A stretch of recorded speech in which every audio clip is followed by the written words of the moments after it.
খাদ্যের কথা যেহেতু বলেছি, কেউ যদি খাদ্য দিয়ে দিতে চায় সেটা উত্তম, সরাসরি হাদিসের উপর আমল হচ্ছে। তবে হ্যাঁ, সেই খাদ্যের উপরে কিয়াস করে টাকা দিয়েও দেওয়া যেতে পারে, অসুবিধা নাই। 110 টাকা সাদাকাতুল ফিতর দিব। আমি গত জুমায় বলেছিলাম, একজন আমাকে এখান থেকে জিজ্ঞেস করেছিল যে আমরা কত টাকা করে দিব। সেখানে আমি বলেছিলাম কিছু কথা এখানে থেকেই যায়। সেটা হচ্ছে আমাদের 110 টাকাই দিতে হবে, এর বেশি দিতে পারবো না এমনটা ইসলাম আমাদেরকে বলেন নাই। কারণ হলো আল্লাহর নবী সাল্লাল্লাহু আলাইহি ওয়াসাল্লাম বলেন সাদাকাতুল ফিতর আমরা কেন দিব?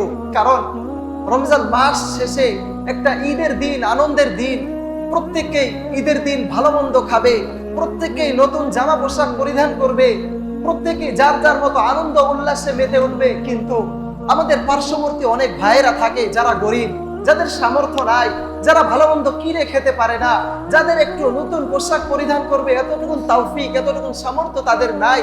তাদেরকে স্বাবলম্বী করার জন্যই এই সাদাকাতুল ফিতর আমাদেরকে দিতে হবে। কথা ক্লিয়ার?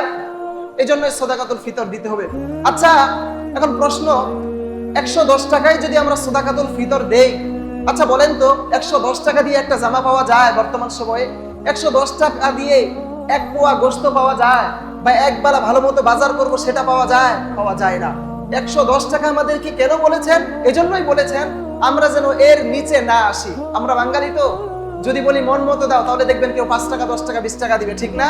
এজন্য আমাদেরকে এখানে 110 টাকা সর্বনিম্ন অ্যামাউন্ট, সর্বনিম্ন একটা টাকা ধার্য করে দিয়েছেন।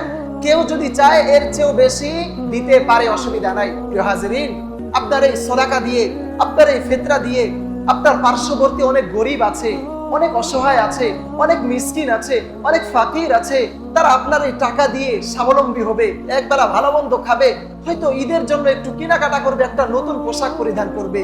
সেই ক্ষেত্রে আমরা যত পারি একটু বাড়িয়ে দেওয়ার চেষ্টা করব।